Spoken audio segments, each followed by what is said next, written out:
ওম শান্তি। আজ 19শে জানুয়ারি 2024 প্রাতঃ মুরলি। বাবা বলেছেন, মিষ্টি বাচ্চারা সর্বদা আনন্দে থাকো আর অন্যদেরকেও আনন্দ দাও। এটাই হলো সকলের উপর কৃপা করা। কাউকে সঠিক পথের সন্ধান বলে দেওয়াই হলো সবথেকে বড় পুণ্যের কাজ। আজকের প্রশ্ন, সর্বদা খুশমেজাজে থাকতে পারে কে? খুশমেজাজে থাকার উপায় কি?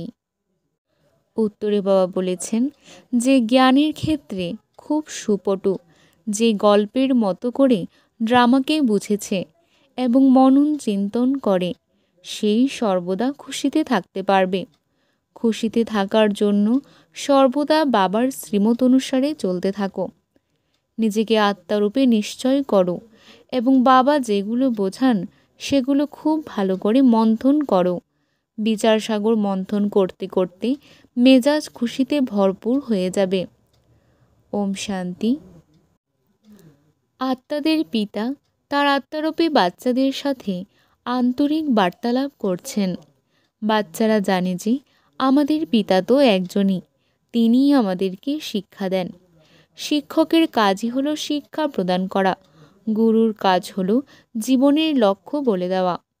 বাচ্চারা সেই লক্ষ্যকে বুঝতে পেরেছে। মুক্তি, জীবন মুক্তি প্রাপ্তির জন্য স্মরণের যাত্রা করা অত্যাবশ্যক। দুটোই খুব সহজ।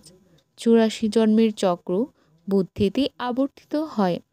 এটা স্মরণে রাখতে হবে যে এখন আমাদের 84 জন্মের চক্র সম্পূর্ণ হয়েছে, এখন ফেরত যেতে হবে। কিন্তু পাপ আত্মারা তো মুক্তি, জীবন মুক্তিতে যেতে পারবে না। এইরকমভাবে বিচারসাগর মন্থন করতে হবে।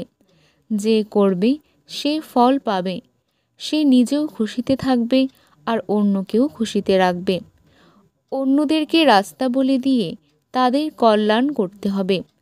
তোমরা বাচ্চারা জানো যে এটা হলো পুরুষোত্তম সঙ্গম যুগ। এই কথাটা কারো কারো মনে থাকে, কারো কারো থাকে না, ভুলে যায়। এই কথাটা মনে থাকলে খুশির পারদ ঊর্ধ্বমুখী হবে। বাবা, শিক্ষক এবং সদ্গুরুরূপে মনে থাকলেও খুশির পারদ ঊর্ধ্বমুখী হবে। কিন্তু চলতে চলতে অনেক দ্বিধাদ্বন্দ্ব এসে যায়। যেমন পাহাড়ে চড়ার সময়ে ওপরে নিচে করে উঠতে হয়, বাচ্চাদেরও সেই রকম অবস্থা হয়। কেউ অনেক উপরে ওঠার পরেও এমনভাবে পড়ে যায় যে আগের থেকে আরও নিচে নেমে যায়। তাদের সমস্ত উপার্জন নষ্ট হয়ে যায়। যতই দান পুণ্য করো না কেন, যদি পুণ্য করতে করতে পাপ কর্ম করা শুরু করে দাও, তাহলে সমস্ত পুণ্য নষ্ট হয়ে যায়। সবথেকে বড় পুণ্য হলো বাবাকে স্মরণ করা। স্মরণের দ্বারাই পুণ্য আত্মা হতে পারবে। যদি সঙ্গদোষের প্রভাবে সেই ভুল কর্মই করতে থাকো, তাহলে আগের থেকে আরও নিচে নেমে যাবে। তখন সেই জমার খাতা আর থাকবে না, নষ্ট হয়ে যাবে। পাপ কর্ম করলে সেটা নষ্ট হয়ে যায়। পাপের পরিমাণ অনেক বেড়ে যায়। অ্যাকাউন্ট চেক করা হয়। বাবাও বলেন, তোমার পুণ্যের খাতা ছিল, কিন্তু পাপ করতে থাকলে পাপের পরিমাণ 100 গুণ হয়ে যাবে এবং তখন আরও বেশি ক্ষতি হয়ে যাবে। পাপের মধ্যেও আবার কোনোটা বড়, কোনোটা ছোট হয়। কাম বিকার হলো সবথেকে বড় পাপ। তারপরে রয়েছে ক্রোধ, ক্রোধের পরে লোভ। কাম বিকারের বশীভূত হলে সমস্ত সঞ্চয় নষ্ট হয়ে যায়। লাভের পরিবর্তে লোকসান হয়ে যায়। সদ্গুরুর নিন্দুক কোথাও টিকতে পারবে না। বাবার বাচ্চা হয়েও ছেড়ে চলে যায়। কারণ কি? অধিকাংশ ক্ষেত্রে কামবিকারের আঘাত লাগার কারণেই এরকম হয়। এটা খুব বড় শত্রু। এরই কুশের পুতুলকেই পোড়ানো হয়। ক্রোধ কিংবা লোভের কুশের পুতুল বানানো হয় না।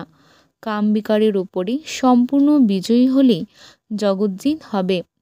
মানুষ ভগবানের উদ্দেশ্যে আহ্বান করে বলে, আমরা রাবণের রাজত্বে পতিত হয়ে গেছি, তুমি এসে আমাদেরকে পবিত্র বানাও। মানুষ গেয়েই তো থাকে পতিত পাবনের বলে। হে পতিতদেরকে পবিত্র করতে সক্ষম সকল সীতাদের রাম তুমি এসো। কিন্তু এই কথাটার অর্থ বুঝতে পারে না।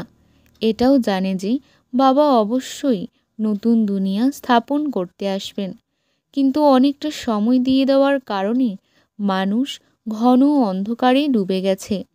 জ্ঞান আর অজ্ঞান রয়েছে না। ভক্তি হলো অজ্ঞানতা। যার পূজা করে তার সম্বন্ধে কিছুই জানে না, তাহলে তার কাছে কিভাবে পৌঁছবে? তাই এত দানপুণ্য সব নিষ্ফল হয়ে যায়। হয়তো অল্পকালের জন্য কাকবিষ্ঠার সম সুখ পাওয়া যায়, কিন্তু বাকিটা কেবল দুঃখ আর দুঃখ। বাবা এখন বলছেন, তুমি যদি কেবল আমাকেই স্মরণ করো তাহলে তোমার সকল দুঃখ দূর হয়ে যাবে। তাই চেক করতে হবে যে আমি কতটা বাবাকেই স্মরণ করি, যাতে পুরাতন হিসাব সমাপ্ত হয়ে নতুন হিসাব জমা হবে। কেউ কেউ তো কিছুই জমা করে না, সব কিছু স্মরণের উপরেই নির্ভরশীল। স্মরণ না করলে পাপ ভস্ম হবে কিভাবে? জন্ম জন্মান্তরের অনেক পাপ জমা আছে। কেবল এই একটা জন্মের জীবন কাহিনী বলে দিলেই জন্ম জন্মান্তরের পাপ কেটে যাবে না। শুধু এই জন্মের বোঝাটা হালকা হয়ে যায়। তাই অনেক পরিশ্রম করতে হবে। যোগের দ্বারাই এতগুলো জন্মের হিসাবপত্র মিটবে। বিচার করতে হবে যে আমি কতটা যোগ করি। আমার কি সত্যযুগের আদিতে জন্ম হওয়া সম্ভব? যে অনেক পুরুষার্থ করবে সেই সত্যযুগের আদিতে জন্ম নেবে। সে কখনো লুকিয়ে থাকবে না। সবাই তো সত্যযুগে আসতে পারবে না, পরের দিকে এসে অল্প পদ পাবে। যদি আগে আসে তাহলে চাকর হবে। এই কথাগুলো তো খুব সহজেই বোঝা যায়। তাই বাবাকে খুব ভালোভাবে স্মরণ করতে হবে। তোমরা জানো যে আমরা নতুন দুনিয়াতে বিশ্বের মালিক হওয়ার জন্য এসেছি। যে বেশি স্মরণ করবে সে অবশ্যই খুশিতে থাকবে। যদি রাজা হতে চাও তাহলে প্রজাও তৈরি করতে হবে, না হলে কিভাবে বুঝবে যে আমি রাজা হব? যে সেন্টার খোলার নিমিত্ত হয়, সেবা করে, তারও উপার্জন হয়, তারও অনেক লাভ হয়, সেও তার পুরস্কার পেয়ে যায়। কেউ কেউ 3 থেকে 4টে সেন্টার খোলার নিমিত্ত হয়।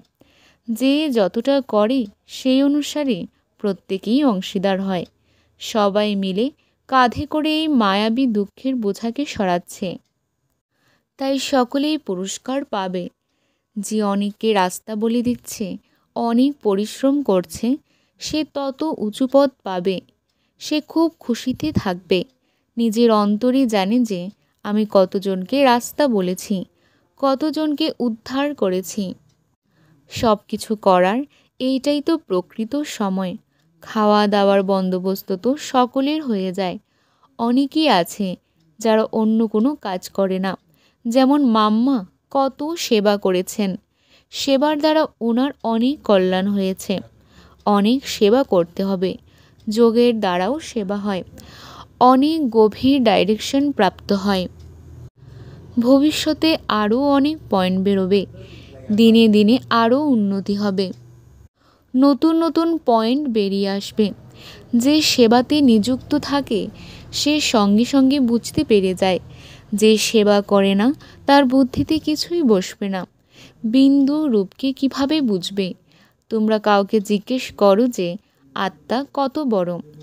আত্মার দেশ কাল জিজ্ঞেস করলে কিছুই বুঝতে পারবে না। দুনিয়ার মানুষ পরমাত্মার নাম রূপ দেশকালের ব্যাপারে জিজ্ঞাসা করে। তোমরা আত্মার ব্যাপারে জিজ্ঞাসা করলে ওরা সংশয় প্রকাশ করবে। কেউই এই ব্যাপারগুলো জানে না। আত্মা এত ছোট বিন্দু, কিন্তু তার মধ্যে সমস্ত পার্ট ভরা আছে। এখানেও অনেকেই আছে যারা আত্মা এবং পরমাত্মার ব্যাপারে জানেই না। কেবল বিকারগুলোর থেকে সন্ন্যাস গ্রহণ করেছে, সেটাই অনেক। সন্ন্যাসীদের ধর্ম আলাদা। এই জ্ঞান কেবল তোমাদের জন্যই। বাবা বোঝাচ্ছেন, তোমরা পবিত্র ছিলে, তারপর অপবিত্র হয়ে গেছ। এখন পুনরায় পবিত্র হতে হবে। তোমরাই 84 চক্র ঘোরাও। দুনিয়ার মানুষ এই সব কথার কিছুই জানে না। জ্ঞান এবং ভক্তি সম্পূর্ণ আলাদা। জ্ঞান ওপরে ওঠায় আর ভক্তি নিচে নামায়। সুতরাং দিন রাতের মতো পার্থক্য। কোনো মানুষ যতই নিজেকে বেদ শাস্ত্রের অথরিটি মনে করুক না কেন, আসলে তো কিছুই জানে না। তোমরা এখন জানতে পেরেছ তোমাদের মধ্যেও বিভিন্ন ক্রম রয়েছে। ভুলে যাওয়ার জন্যই খুশি থাকে না, না হলে তো অপার খুশি হওয়া উচিত। বাবার কাছ থেকে তোমরা এই রকম উত্তরাধিকার পাচ্ছ। বাবা সাক্ষাৎকারও করান, কিন্তু সাক্ষাৎকার হওয়ার পরেও যদি শ্রীমত অনুসারে না চলো তাহলে কোনো লাভ নেই। দুঃখের সময়ই বাবাকে স্মরণ করে। বাবাকে লিবারেটর, রাম, প্রভু ইত্যাদি বলে, কিন্তু তিনি আসলে কে সেটাই জানে না। ভক্তি মার্গে কেউই এইরকম শিক্ষা দেয়নি যে নিজেকে আত্মা অনুভব করে বাবাকে স্মরণ করো। কখনোই না। যদি কেউ এরকম শিক্ষা দিত তাহলে তো সেটা পরম্পরা ধরে চলে আসতো, তাই না? ভক্তি তো এইভাবেই চলে এসেছে। ভক্তি অনেক রকমের, কিন্তু জ্ঞান কেবল একটাই। মানুষ মনে করে ভক্তির দ্বারা ভগবানকে পাওয়া যাবে, কিন্তু কিভাবে পাওয়া যাবে, কবে পাওয়া যাবে এইসব জানে না। কবে থেকে ভক্তি শুরু হয়েছে, কে সব থেকে বেশি ভক্তি করেছে, এই সব কিছুই জানে না। আমরা কি আরও 40,000 বছর ধরে এই রকম ভক্তি করব? একদিকে দুনিয়ায় মানুষ ভক্তি করছে, অন্যদিকে তোমরা জ্ঞান পাচ্ছ। মানুষকে বোঝানোর জন্য কতই না পরিশ্রম করতে হয়। তোমরা তো এত প্রদর্শনী করো, কিন্তু তা সত্ত্বেও কোটির মধ্যেই কয়েকজন উঠে আসবে। কতজনকে নিজের মতো বানিয়ে নিয়ে এসেছো, কতজন প্রকৃত ব্রাহ্মণ রয়েছে, সেই হিসাব এখন করা সম্ভব নয়। অনেক মিথ্যাবাদী বাচ্চাও রয়েছে। দুনিয়ার ব্রাহ্মণরা কত কথা শোনায়। এখানে বাবা গীতার কথা শোনান। বাবা যেগুলো শোনান সেগুলো আবার তোমরা শোনাও। সত্যিকারের গীতা শোনানো তো বাচ্চাদের কর্তব্যের মধ্যে পড়ে। সকল ধর্মের নিজ নিজ শাস্ত্র রয়েছে। বাস্তবে যত শাস্ত্র রয়েছে সবই ভক্তিমার্গের সামগ্রী। কেবল গীতাই হলো জ্ঞানের পুস্তক। গীতা হলো মাতা পিতা। বাবা এসে সকলের সদ্গতি করেন। মানুষ তো এইরকম বাবারও নিন্দা করে। আসলে শিব বাবার জয়ন্তী হলো হিরে তুল্য। সর্বোচ্চ ভগবানই হলেন সকলের সদ্গতি দাতা। অন্য কারোর মহিমা কিভাবে হওয়া সম্ভব? হয়তো দেবতাদের মহিমা করা হয়, কিন্তু বাবাই তো দেবতাদেরকে এই রকম বানান। একদিকে যেমন আমাদের নির্মাণ চলছে, তেমনি অন্যদিকে ধ্বংসর কাজও চলছে। অনেকেই আছে যারা কাউকেই বোঝাতে পারে না, তারা স্থূল সেবা করুক। মিলিটারিতে সব রকম কাজের লোক থাকে। যে অশিক্ষিত তাকে একজন শিক্ষিত ব্যক্তির সামনে অবশ্যই মাথা নোয়াতে হবে। মাম্মা বাবা যা কিছু করেন সেটা দেখে শেখো। তোমরাও বুঝতে পারো যে কারা কারা অনন্য বাচ্চা। বাবাকে জিজ্ঞেস করলেও বাবা বলে দেবেন যে অমুককে ফলো করো। যে নিজে সার্ভিসেবল নয় সে অন্যকে কিভাবে শেখাবে? সে তো আরও সময় নষ্ট করবে। বাবা বোঝাচ্ছেন, যদি নিজের উন্নতি করতে যাও তাহলে সেটা এখানেই করতে পারো। আমরা কিভাবে 84 জন্ম নিয়েছি তার ছবি তো রাখাই আছে। যদি নিজে বুঝতে পেরেছ তাহলে অন্যকেও বোঝাও। কত সহজ বিষয়। আমাদেরকে এই রকম হতে হবে। গতকাল পর্যন্ত এদের পূজা করতাম, কিন্তু আজকে আর করি না। নলেজ প্রাপ্ত হয়েছে। এই রকম অনেকে এসে নলেজ নেবে। তোমরা যত বেশি সেন্টার খুলবে তত অনেক আত্মা এসে বুঝবে। এই সব কথা শুনে তাদের খুশির পারদ ঊর্ধ্বগামী হয়। নর থেকে নারায়ণ হতে হবে, এটাই হলো সত্যিকারের সত্যনারায়ণ কথা। ভক্তির দ্বারা তো অধঃপতন হয়। জ্ঞান আসলে কি সেটা ওরা জানেই না। অসীম জগতের বাবা এখন তোমাদেরকে যথাযথভাবে বোঝাচ্ছেন। বাবা বোঝাচ্ছেন, আমি তো কালকেই তোমাদেরকে রাজত্ব দিয়েছিলাম, সেই রাজত্ব কোথায় গেল? এটা তোমরাই জানো। এটাই হলো খেলা। কেবল বাবাই এই খেলার পুরো রহস্য বলতে পারেন। আমরা বলি, বাবা তুমি ওই ড্রামার মধ্যে আবদ্ধ। আমাকে তো পতিত দুনিয়ায় এবং পতিত শরীরে আসতেই হবে। মানুষ ঈশ্বরের অনেক মহিমা করে। বাচ্চারা বলছে, বাবা আমরা তোমাকে ডেকেছি, তাই আমাদেরকে পতিত থেকে পবিত্র করার জন্য, অর্থাৎ আমাদের সেবা করার জন্য তোমাকে আসতেই হয়েছে। প্রতি কল্পে এইভাবে আমাদেরকে দেবতা বানিয়ে তুমি চলে যাও। এটা যেন একটা গল্পের মতো। যে খুব হুঁশিয়ার তার কাছে তো এটা একটা গল্পের মতোই। বাচ্চারা, তোমাদের সর্বদা খুশমেজাজ থাকতে হবে। বাবাও তো ড্রামা অনুসারে সেবাধারী হয়েছেন। বাবা বলছেন, আমার শ্রীমত অনুসরণ করো, নিজেকে আত্মা নিশ্চয় করো, দেহ অভিমান ত্যাগ করো। নতুন দুনিয়াতে তোমরা নতুন শরীর পাবে। বাবা যেসব শিক্ষা দিচ্ছেন সেগুলোকে ভালোভাবে মন্থন করো। বুদ্ধির দ্বারা তোমরা বুঝতে পেরেছ যে আমরা এই রকম হওয়ার জন্য এসেছি। এই অবজেক্ট তো তোমাদের সামনেই রয়েছে। ভগবানুবাজ হলো দুনিয়ার মানুষ হয় ভগবানকে মানুষ বলে দেয়, নয়তো নিরাকার বলে দেয়। তোমরা আত্মারাও হলেই নিরাকার, শরীর ধারণ করে ভূমিকা পালন করছো। বাবাও তার পার্ট প্লে করছেন। যে ভালোভাবে সেবা করবে সেই নিশ্চিত হবে যে আমি অবশ্যই মালার দানা হব। নর থেকে নারায়ণ হতে হবে।